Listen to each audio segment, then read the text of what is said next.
Hello, everyone. I'm Colin of WrestleZone.com, joined by John Clark tonight to talk about WWE NXT 2.0. John, how you doing? Pretty good. How about you? Doing pretty good. Pretty eventful episode of NXT tonight. We're on the road to NXT In Your House. That is not this weekend, but the weekend after that, Saturday, June 4th.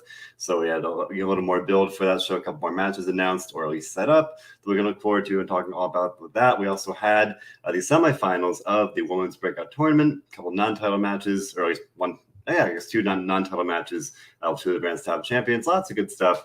Some good, some bad, some in between. I guess we might as well just dive in and talk about the women's breakout tournament. So at first we thought we were going to see Nikita Lyons facing Fallon Henley. Nikita got removed from the competition due to an injury of some sort.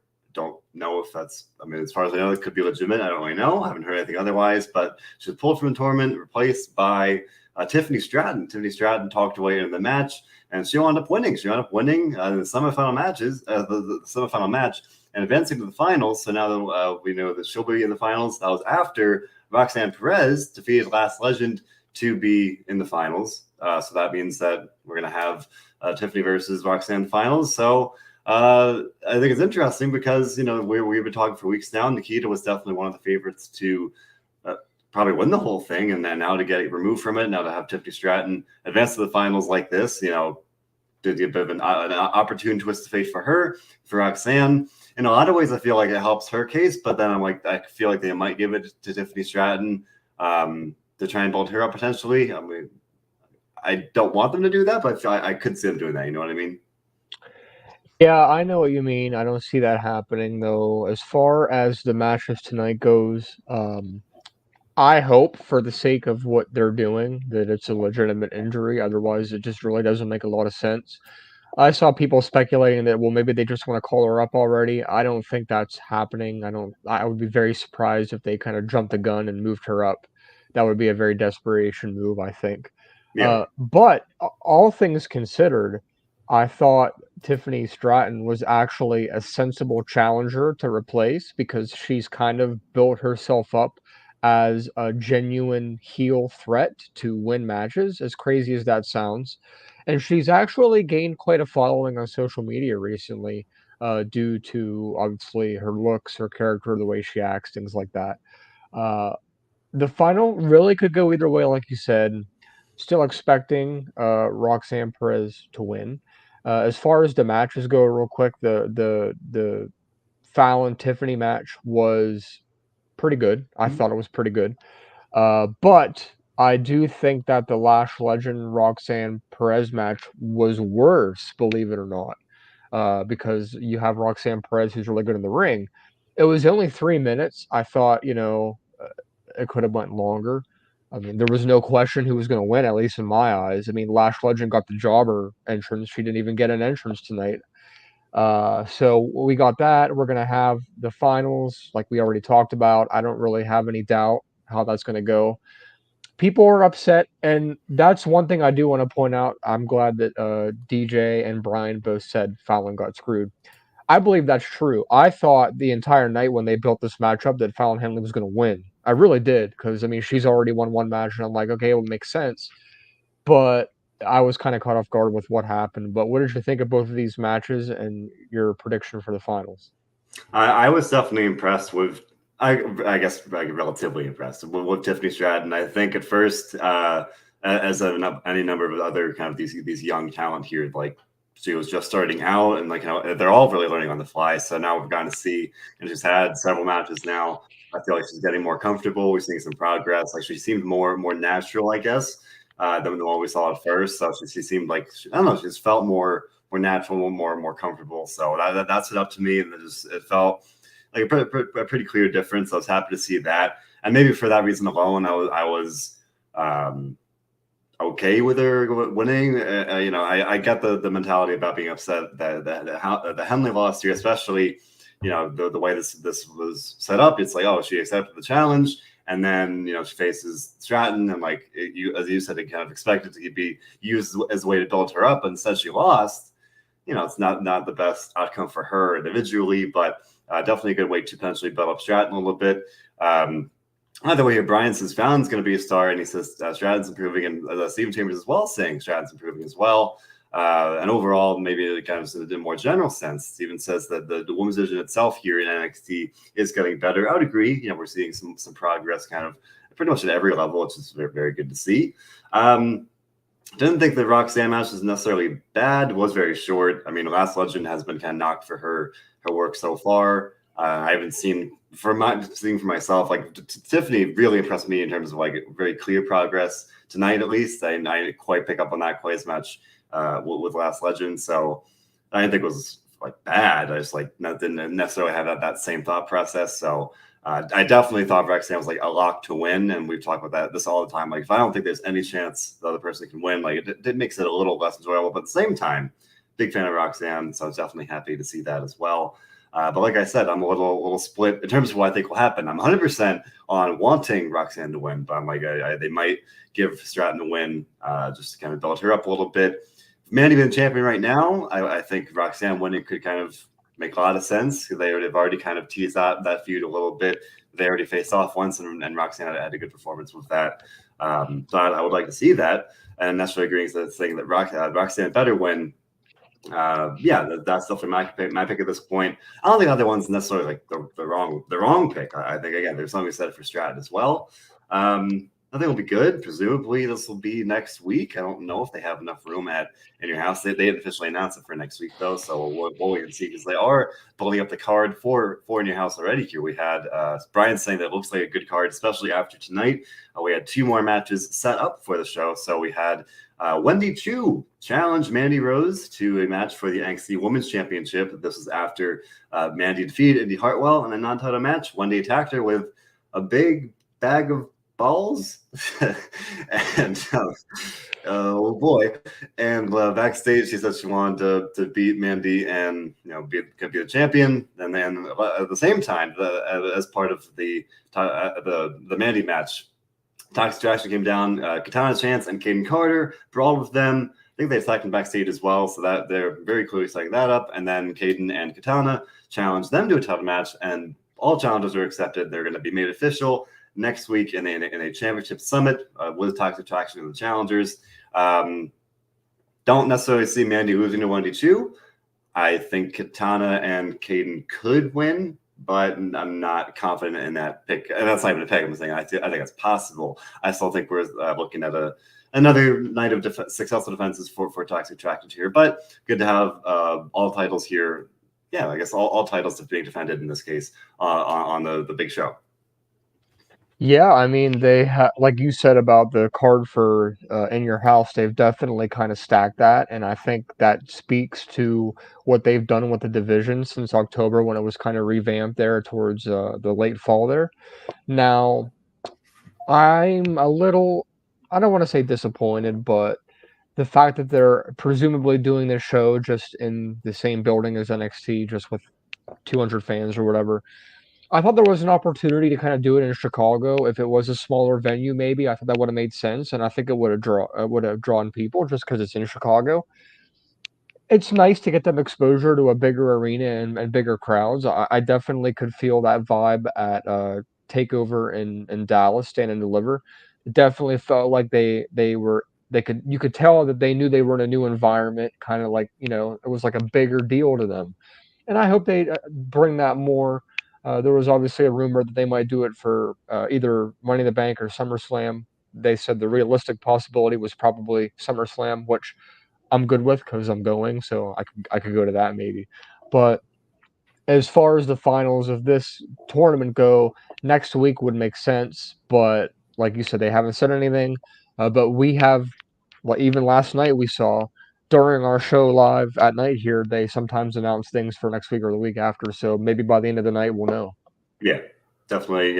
Something to keep an eye on. Going forward. Sometimes it'll be during the week. Sometimes it'll be the very same night of the show, just after the show. So keep your eyes peeled, and obviously we'll have coverage of anything as it comes. But some at least support / maybe split opinion for this the singles title match here. DJ says 1-2 for champ. He can feel it. Brian says Chu's going to win. Steven says Mandy will retain, but he can see Toxic Attraction losing the tag titles, and that's about where I stand here. I'm pretty confident saying Wendy's not going to win. Toxic Attraction could lose. I mean, Katana and Caden have been a team there for feels like forever at this point. They've been there for a long time. Probably even I would say overdue for a title reign at this point. So I think that would make sense. Yeah, and you don't even necessarily need to do another bloodline thing of having them all have the titles. Like having two stables like that at the same time might be a little redundant. And they were already overlapping. And I'm not saying they're going to do that just to not do that. I'm just saying, maybe there's something to be said for having some new champions here. You point out having the opportunity to do a show in Chicago or something. DJ wants to know if it would make sense to do it in the Allstate Arena or somewhere else. I would definitely say somewhere else. Yeah, they're not. My suggestion was going to be a smaller, a convention center type place that would hold 3,000 or 4,000 people, if that. Yeah. Definitely not Allstate Arena, because they're going to have to get that ready for Hell in a Cell. With it being Hell in a Cell, they got to do more work to get the cell up and everything. So yeah, definitely, I would not have put it in the Allstate Arena. It would have been it would have been a convention center type deal. And it's weird because I have a mixed thought of you would think they might now it's already too late. They may have wanted to do In Your House in Chicago, to do that kind of setup. If only because they're already they announced it going back on the show for live events. I think that's later in June, I believe. So I just feel like it's weird. That could have an opportunity to get that ball rolling, to get back into the routine. I guess in a way, it's not the same, but just get out there and, as you said, get that exposure to a different market, different audience. Definitely, there's something to be said for that. Or on the flip side, maybe they're thinking, okay, we're going to go back on the road for the live events, and then maybe you mentioned the SummerSlam rumor as well, and then maybe after that, maybe a little more regularly, every couple months for one of these things. Because right now we've only had Stand Delivered back in April so far. Whereas in Your House, I feel like they're already building it as a fairly big event, so I think they could have. Could have done it, but maybe next time. But I thought it was interesting how the show started with a tag team match with Tony D'Angelo's Goons and Idris Enofa and Malik played after a promo from Tony D, making it clear that things were not done with him and Santos. It's only interesting because usually you'll have a match to open NXT. Not that it's not the kind of thing where they do a main event match first. It's usually people that people that you're not to say that you not to say that this was a good match. I enjoyed it. I'm saying usually you have a little more of a hook. It's these pretty big stars and kick off the show on a pretty hot note. And then here, we've seen Malik Blade and Idris Enofa. We've kind of seen Tony's Goons. I think their names are Troy Donovan and Shandy Lorenzo. I think they're Stacks and Two Dimes. Stacks and Two Dimes are their mob names, I guess. But and that was a good match, and I was impressed. So in a way, I enjoyed the fact that it wasn't people you would necessarily that we haven't really seen all that much. But at the same time, it felt like maybe not the most invigorating way to start the show. It's usually I don't know. I feel like they could have done the Mandy match, something with a little more heft. But I enjoyed it. That set up a big brawl with Legato and Tony and his goons. Then later in the show, Tony set up another business meeting with Santos. He said he referenced it might be In Your House. He said he wanted to prevent it from becoming a gang war, by In Your House or something to that effect. So I'm not quite sure if it'll be happening at In Your House or next week. It was not announced for next week yet. Could easily have that on In Your House potentially, but because like I said, the card is already looking a little crowded. But I'm enjoying the feud still. I think it's a lot of fun. I'm glad we're getting to see it, the goons in this case getting built up a little bit, just so we can see what they can do. Again, I'm not sure what the end game really is here. Nestor says they need war games. They would probably need to expand a little bit here. Because right now you've basically got 3-on-3 essentially. You could always add more people to that, and that's again, if they stick to the calendar, that's a ways away. I'm thinking this isn't going to go too much longer, but nonetheless, I enjoyed it. John, any thoughts on Tony's Goons here and the ongoing feud for mob/gang supremacy? It was a fine opener, but given the like you said, given the matches that were kind of promised for the night, this was more of a mid-show match for sure, not an opener. Stacks and Two Dimes are not really ready for what they're doing, I don't think. They're kind of they remind me of Butch with their wrestling style. They're kind of like brawlers that they really don't have a style yet, though. They're obviously trying to find their way still. I think maybe level up would be better for them. But Tony D needs some backup, so you got to do what you got to do. It's going to be an interesting match, regardless of what they do. Uh, you know, Tony D and Santos obviously have unfinished business needs to be settled. Both are pretty high level names now, especially with you know Santos that has been a former champion, and then Tony who beat Ciampa. And then, of course, Steven says they're butch rejects, which, yeah, basically what I meant when I said that, yeah. They remind DJ of the Bushwhackers, which I could see that a little bit, but I don't think they're really at a level yet where I would compare them to somebody like that. Nevertheless, I'd give the match a mid grade. Not the worst of the night, I don't think, but definitely like one of the lower end matches of the night.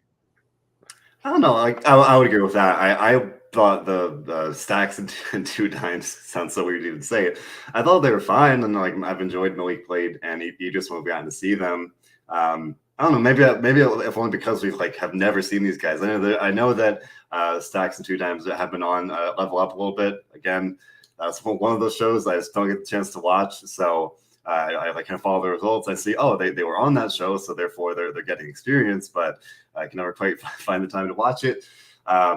So I'm glad that we just got to see him tonight, at least to in this and on NXT Prime to kind of just get a little familiar with him. And yeah, as you said, Tony needed people to even the numbers game here, and it made sense to kind of introduce his own goons to combat Santos and his stable here, Legado. So moving forward here. I will say they had like this pull apart brawl. I don't know what it was about it, but like it felt more like chaotic and more like I don't know. There's something about it that seemed like more intense, more interesting. Usually it's a pull apart brawl and like doesn't feel that like they're really trying to fight. These guys really kind of going at it like it was pretty convincing. I enjoyed that aspect of it.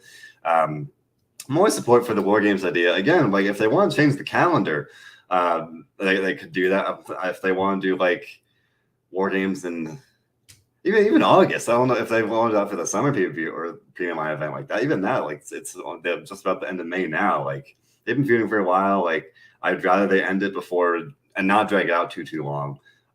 War Games would be a good way to end. I'm not saying that. I agree. It was again all about the timeline. Like I don't know how that would really fit. Ironically, with this like battle for turf and supremacy and the gang / mob kind of thing, a street fight in a literal sense would actually make a lot of sense because that's what we're kind of seeing here. It's like two rival groups really just fighting. So I think that'll make sense. Although obviously War Games definitely has the more of the magnitude in that sense. So I don't know. I like the idea. I'm not sure exactly how it could work.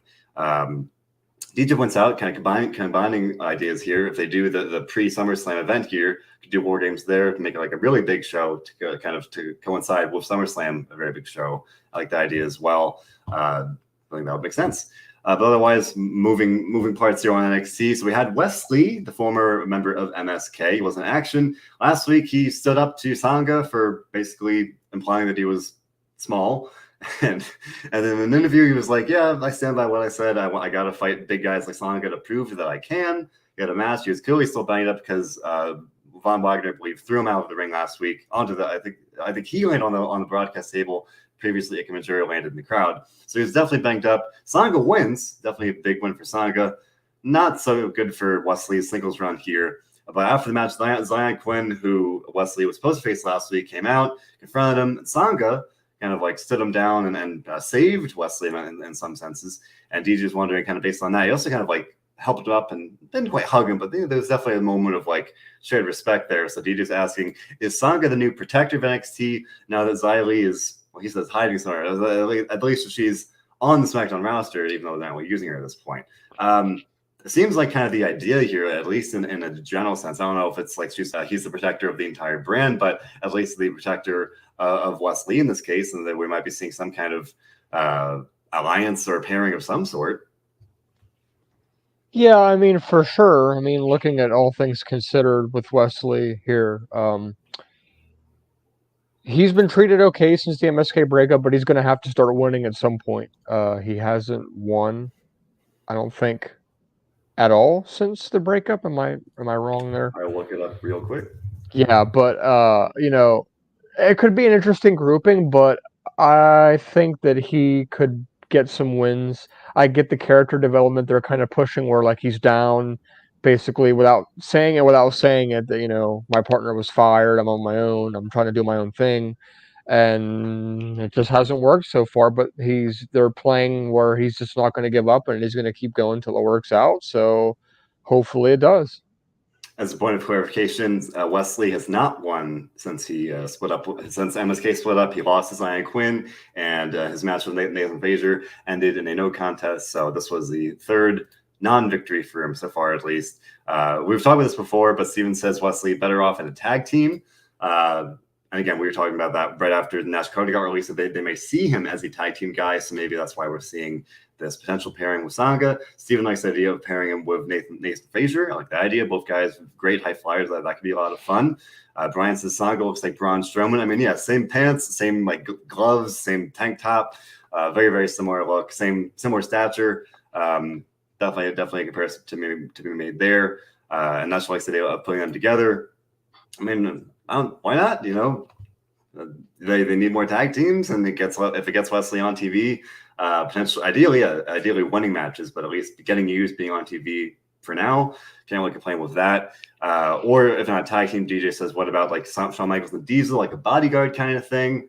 I mean, I could see that, but Sanga was already kind of the bodyguard very briefly for Grayson Waller, so he might want to kind of be more of a not a singles competitor, but more of his own man, but not a bodyguard. That would just be doing more of the same for him, and especially like bodyguards.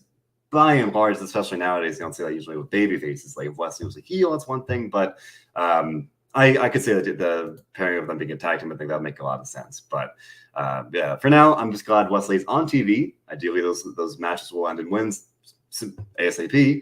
But I can't really complain because he's very talented, and again, he's just got definitely the short end of the stick with the whole Nash Carter thing here. That leads us to the next match: Elektra Lopez and Alba Fire. Alba Fire's entrance, John.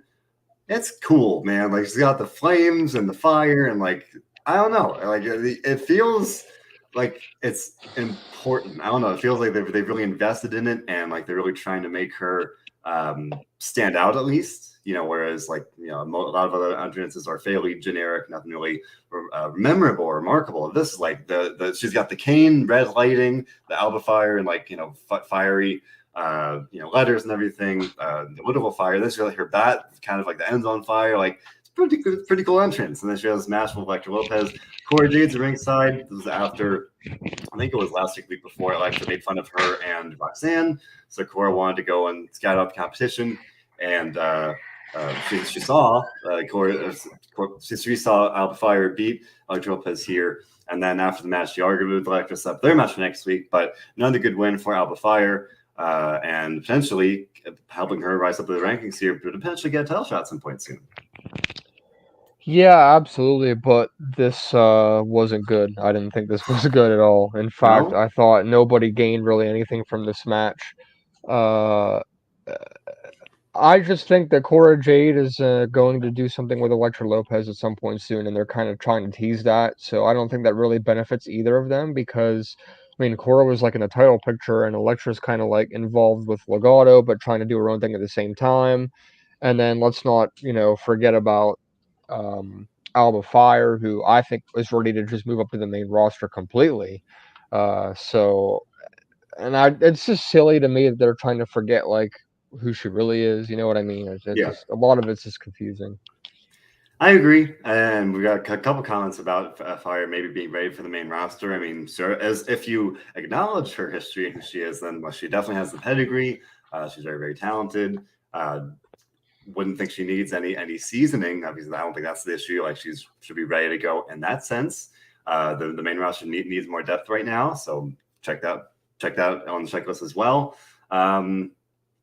But at least so far, she's been winning under her new name.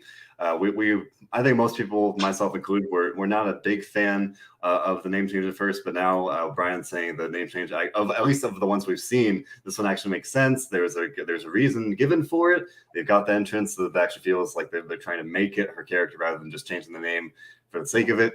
They did announce that Cora will face Elektra next week, so that we can look forward to that. That's what we will see. It's not like they're gearing up for that. It's like this match was the transition to get there, but I don't know. Alpha Fire won, so I thought she benefited in that sense. I think it was a great match, not necessarily, but another one for her. Can't really complain with that. Kind of like Alexa Bliss over in Raw. She's winning matches. Can't really complain. It's okay, she's winning matches and on TV. And I don't know what the direction really is beyond that, but it's fine by me.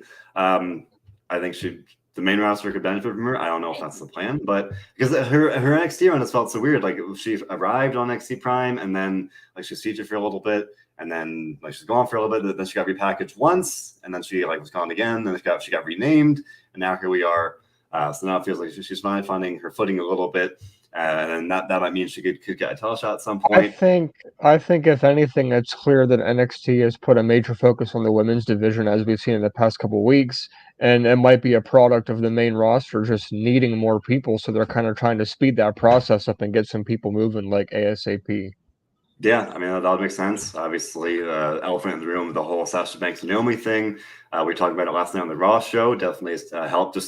That's been detrimental to the depth across the board. They're the women's tag team champions, so that loss is for both brands. And then over on SmackDown, they lost two of their top stars in the women's division. So I'll definitely agree with that. Even though they just called up Raquel, they're trying to kind of. I mean, we saw Shotzi had a match last week, and they're Ellie is on TV sometimes. They still have. We mentioned the minute ago, Xia Li. They have people they don't necessarily use. Whereas NXT, I definitely think that I hadn't even thought that myself before, but yeah, you can tell they're kind of trying to get people at least a little more experience, a little more TV time, a little more potentially ready to go, and or maybe seeing who kind of throwing stuff at the wall and seeing what sticks, who impresses the most, and then maybe they'll get used potentially. But overall, Brian says NXT is using the women well here in terms of booking them, in terms of showcasing them. I would definitely agree. And I think DJ mentioned this yesterday, but potentially the rumor of having at least one NXT team potentially used for the future tournament for the women's tag titles.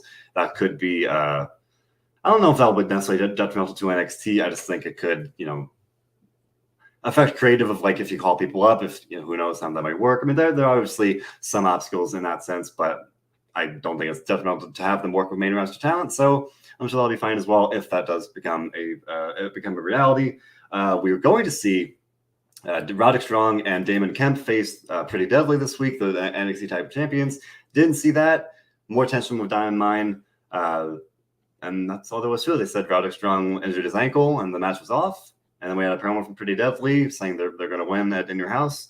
And we're looking forward to seeing that. And as I was saying last week, I was if only excited to see this match so we could see Pretty Deadly. We haven't really seen them all that much, especially in the ring. They won the titles, and that's really been it. So this would have been a good chance to kind of see them in action, and we didn't get it.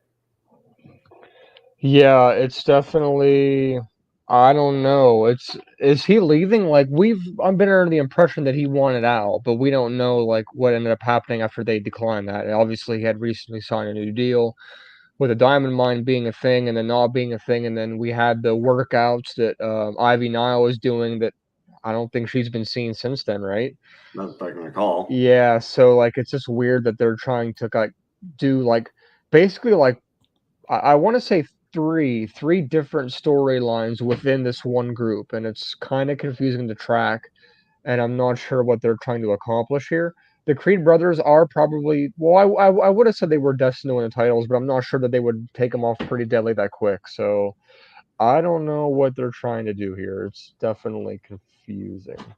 Yeah, I mean, and in a way, I wouldn't even be that surprised if Pretty Deadly lost, because I feel again, we really haven't seen them all that much. They haven't really done all that much since they won the titles. They won the week after NXT Stand Deliver, and that was the first week of April. So we're already well over a month beyond that. We really haven't seen them do all that much. I think they had a match with Dexter Lumis and Duke Hudson weeks ago, but I really can't recall much else beyond that. So again, I thought this would be a good chance to kind of give them at least kind of a showcase of anything. That's really the Roderick Strong thing, and Diamond. Yeah, I mean, you can tell. Obviously, releasing multiple members of the group will do that. They've had to kind of reshuffle a couple times. Now the reports of Roderick Strong questioning his release complicates things even more.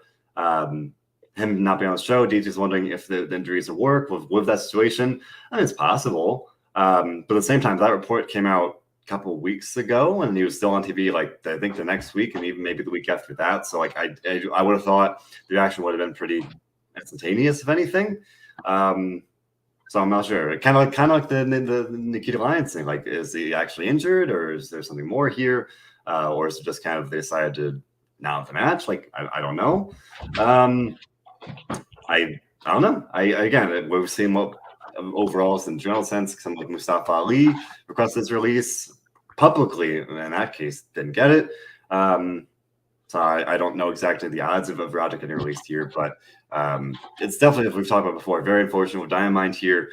Their members keep getting released over and over again, and that makes it hard to really kind of get any kind of overall momentum as a group. Even with Creed Brothers being pretty successful as a group, like, you know, they've just kind of pretty much been a conveyor belt, just like kind of constantly changing, and, you know, it's hard to kind of follow and really invest in. Really, it was, for all you know, someone's going to get released, and you're kind of back at square one. And that's just that the group should just end, given all those changes and everything. I can't disagree. It's like I felt like the group really was Malcolm Evans in a lot of ways, and now he's gone. And now with Roderick Strong, he wasn't on the show tonight, at least. So, like, without him especially, it's like there really isn't much of a group. So it might be time worth thinking about, and at least from a fan's perspective, like, you know, maybe there's something to be said for that. But for the title match, Steven says Pretty Deadly will retain. Doesn't see the Creed brothers winning. They think Strong will interfere, and then either maybe as a result of doing that, the Creed brothers will be kicked out of Dynamite, and or they will leave Dynamite because of that. Whether he cost them intentionally or it's botch interference or whatever, I definitely think that's always a possible outcome. And that should be, they're probably not going to let Roderick Strong go, unfortunately. And yeah, that seems to be at least my read on the situation. And I think that was a pretty safe prediction at this point. Brian said the Creed brothers need it. I mean, again, I feel like it's their time. I feel like they won the Dusty Cup, didn't get the titles then. Everything with MSK kind of went down as it did. And then I thought the Creed should have won. I thought they should have won that gauntlet match in the first place, and they didn't. And again, not to keep hammering it, but the Pretty Deadly hasn't really done anything. So, like, in my mind, maybe you might as well give them the titles. But you know, we'll wait and see. We're just around the corner from In Your House, so we'll have to wait too much longer to see who winds up winning here. Don't worry, DJ. I did not forget about Von Wagner. Von Wagner faced Ike Manjiro tonight. Oh God, I was hoping you did forget. Can't forget it, man. But, you know, they're clearly trying to build up Von Wagner. But, like, I feel like I don't think he's lost a match, if I can recall. I'll look it up real quick, but he definitely, like, he hasn't been pinned or anything. So they're very much trying to build him up as a top star. So he beat Ike Manjiro tonight. Ike Manjiro got a little momentum here. I forgot Von, he was in NXT UK for a little bit. That's why he was gone for a little bit. I'm looking at all of these wins for Von Wagner here. He's lost some tag matches, but never a singles match. So they're trying to build him up here. I don't know. They've got Sophia Cromwell as the newest associate of the Robert Stone brand, question mark, if that's still a thing, or if it's just Robert Stone at this point. And then, you know, then Josh Briggs attacked Von Wagner after the match to set up the next match there. They said, like, oh, maybe we finally found someone that could potentially beat Von Wagner because he's another big guy. And then Robert Stone was kind of freaking out, and Sophia was like, you know, Von can handle whatever is thrown at him. So I would probably agree he's probably going to beat Josh Briggs too. Thankfully, he didn't really have to speak all that much. But John, especially with the Von Wagner part of the show, the very important question: was this the first time in a while that we had toaster time? Yeah, it definitely was. It definitely was. The whole thing needs to just end with the jacket time. Like, I don't like it. I don't even want to talk about it. It's not interesting. It's not benefiting anybody to me. No, I have not been a fan. I was obviously not a fan of jacket time. Everybody here knows that. Ike Manjiro is very talented, just don't really like the gimmick. I'm trying to give Von Wagner a chance, but, like, I thought the match was, like, fine. Like, I didn't think it was bad, but again, I'm not necessarily, like, enjoying his run in NXT. And again, they're very clearly trying to like build him up and make him a pretty big star. Don't know if it's really working so far, but I don't know. Maybe yet another win against Josh Briggs will help. Yeah, not exactly the highlight of the show here. DJ pointed out that Ike Manjiro gave more of a fight than anyone else here. Yeah, he got some offense. He had a little bit of a rally, so he pushed Wagner a little bit. And I would imagine maybe that's maybe teasing that we'll see Josh Briggs get even more offense and get more of a competitive match here. But yeah, Steven, I mean, I kind of have to agree that Von Wagner, I don't know if he's not getting better, but it's like, again, I keep going back to Tiffany Stratton. Tiffany Stratton, a little rough at first, but like definitely a notice improvement tonight, and like I appreciate that as a viewer. Von Wagner's had a number of matches now, and like not exactly blowing me away, and I feel harsh for saying that, but I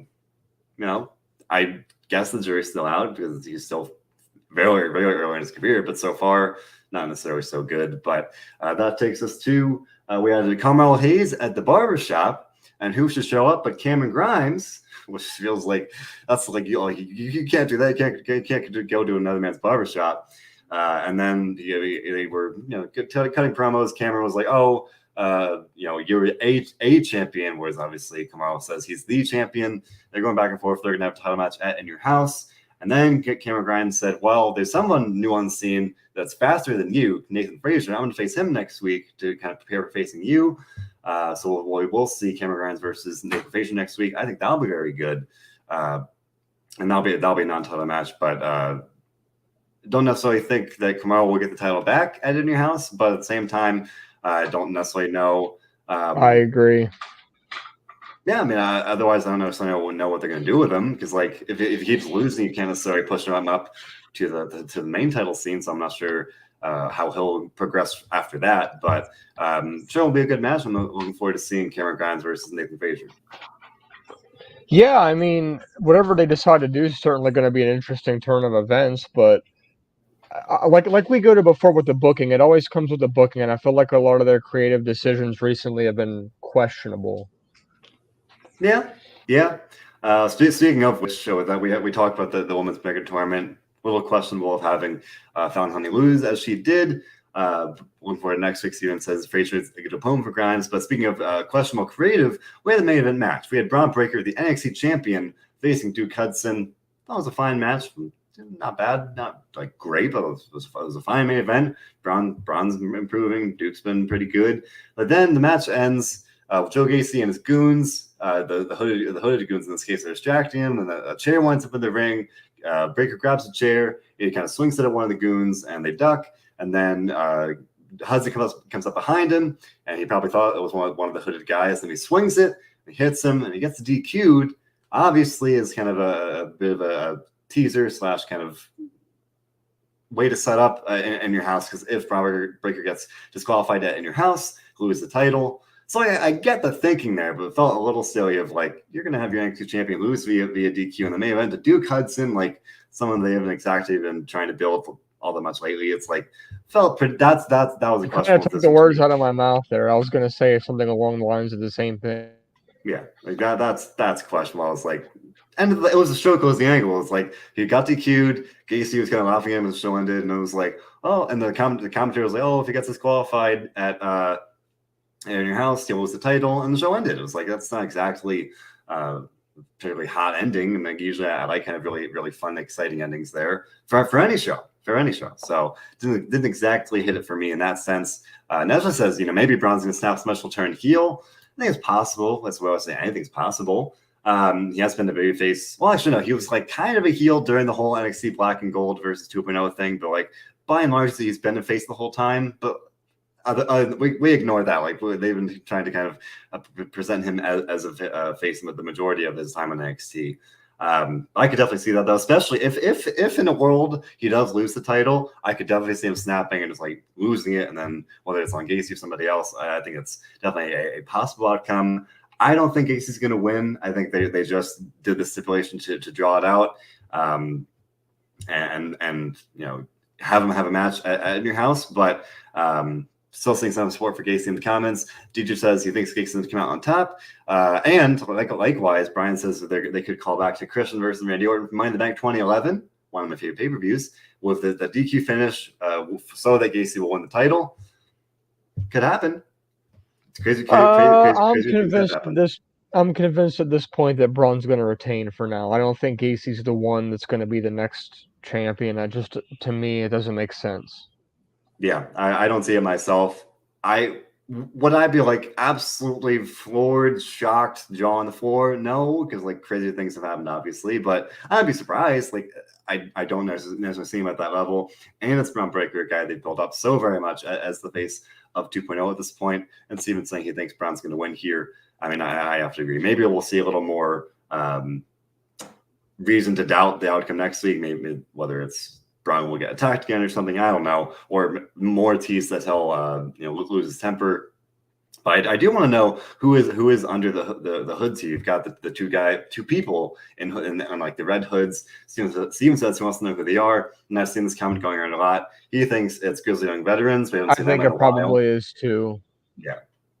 If not them, I don't know. Yeah, I think that's the most logical thing. It's like they were definitely struggling on NXT, and they could explain it like, oh, they chose to kind of like Judgment Day. They chose to align with Gacy's mentality here to kind of reinvigorate their careers and get back on the right track. I think that makes sense. If not them, I don't know. I would hope it's someone that we already know.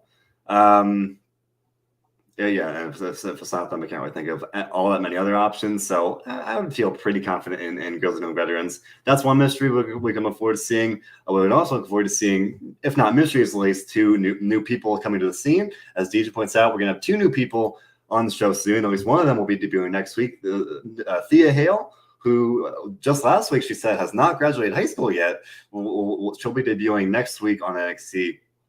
And we also have Giovanni Vinci. He had a vignette tonight, didn't say exactly when he'll be debuting, just said coming to NXT. Thea Hale has not graduated high school. She said in both her promos so far that she'll be attending college while training at the Performance Center. So, that's just pretty crazy. And we talked about it last week, but kudos to her because, like, again, to be like literally in high school, signed WWE, that's crazy and really a testament to her and her talent. And for Giovanni Vinci, I don't know who that is. We're getting some, at least, theory or potential idea that Steven Chambers saying it could be. I always mix them up. Fabian Eichner is the one that didn't get called up, I believe, and Marcel Barthel did. I may flip. I think Marcel Barthel. Oh my gosh, I always flip them. But whoever did not get called up with Gunther to SmackDown, it could be. I know that the other member of Imperium is still on NXT, so this may not necessarily be an entirely new person. I'm trying to remember, like, one of the members of Imperium, I think is from Italy, and I think it's Marcel Barthel. Yeah, it is. Yeah. Okay. Yeah. So this might be him, I think.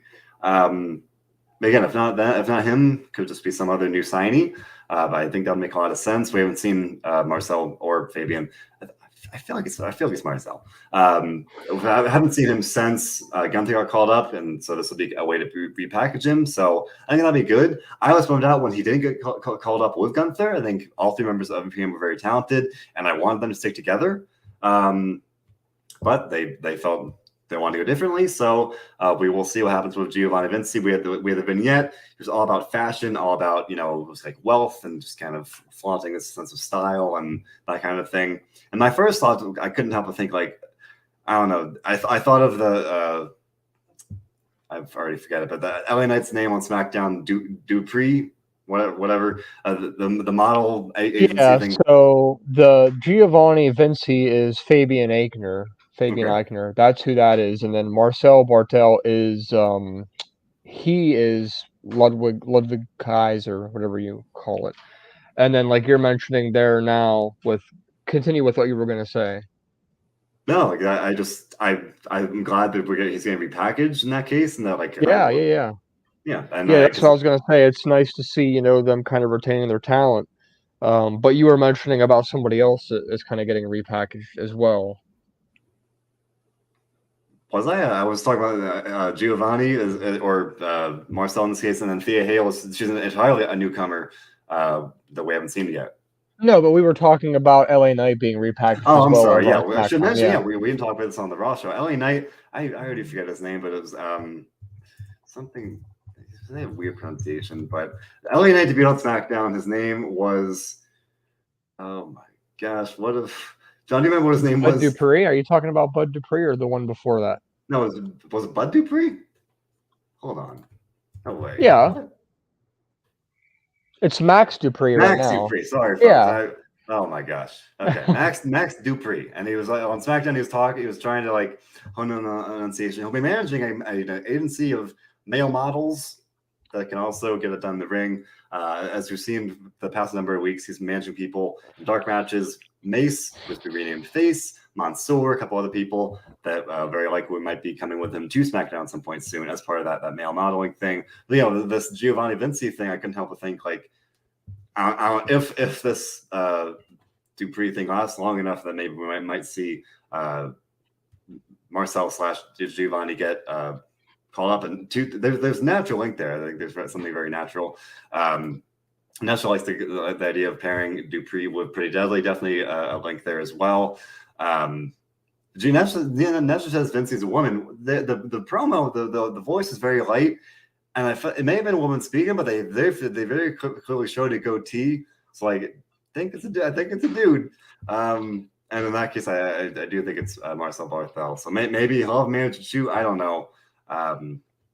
Yeah, or maybe it was a nice lady narrating the vignette. I don't know, but like I feel fairly confident in that in saying that.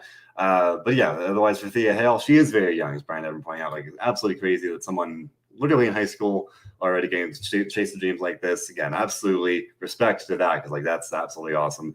DJ says Thea reminds him of Paige. Maybe Paige will manager. Maybe there's rumors about Paige coming back to be a manager potentially. You never know. Don't know if that's how they use Paige on NXT in this case, and for an entirely newcomer. It could happen. We saw it with Fire and Desire / Absolution years ago, so it's possible. But definitely a similarity there. Paige got her start very young. I looked her up the other day. I was doing some research. I think she's only 29 now, which is like, Yeah. A, it's crazy. B, it's just a shame because like she's still so young and like was forced to retire. So hopefully she'll come back at some point if she can. We've seen Edge, Daniel Bryan, and many others come back from injury. So and you never know. But no, I'm looking forward to seeing Thea Hale. Again, crazy that she'd signed and now she's literally just out of high school and she'll be debuting next week. So looking forward to seeing what she can do. So she's entirely unknown at this point. And then Sir Giovanni, we'll see. Assuming it is Marcel Barthel, I'm looking forward to that because I thought he was very talented and look forward to seeing what he can do on his own. So with all that said, John, the road to In Your House continued here tonight. We had more matches set up for the show, more kind of build for the show. All things considered, what did you think of the show tonight? I would go with 6.75. I thought it was a little below average. There was some matches that didn't make sense, some substitutions that didn't make sense. But otherwise, you can't really complain too much about the lineup, and they're trying to build these women more and more. Yeah. And the men, of course, but the focus has definitely been on the women. Yeah. No, I agree. 3 7s in a row from Nesha, Steven, and Brian here. A bit beneath that for me. You said it's 6.75, and I was like, that sounds about right. Like, not a bad show by any means, but like above, like average-ish, like maybe a touch above average. Like, I mean, solid average is like a 7 for me. Like a little below that. I think 6.75. Thought the matches were good. Didn't love the DQ finish. That's something I never really cared for, especially in the main event. Especially DQ finish, otherwise it's fine. But like the main event, you're NXT champion. That kind of turned me off a little bit. Thought that it was great to see the women's bracket tournament continue. Was happy Roxanne won. Happy to see the more matches for In Your House getting built up there. Otherwise, yeah, Brian's saying the build up to In Your House looking pretty good. Cards looking good, and we can look forward to the go home show next week. And as always, yeah, it was a decent show. It's decent. Not bad, but not particularly great. DJ says anything with Toxic Attraction's a 10, but the show was a 6.5. Yeah, I think that's reasonable as well. And Laura with a 7.3. So not bad show by any means. Hopefully we'll get a little bit of a stronger go home for next week's show. And John, you're going to be on vacation on Monday, or you're going to be back for that one?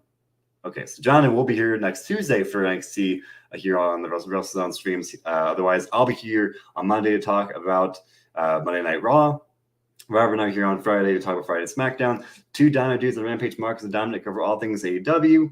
Otherwise, we got a great stream of interviews. Countless coming, you guys. Bill Pierce recently interviewed Ric Flair.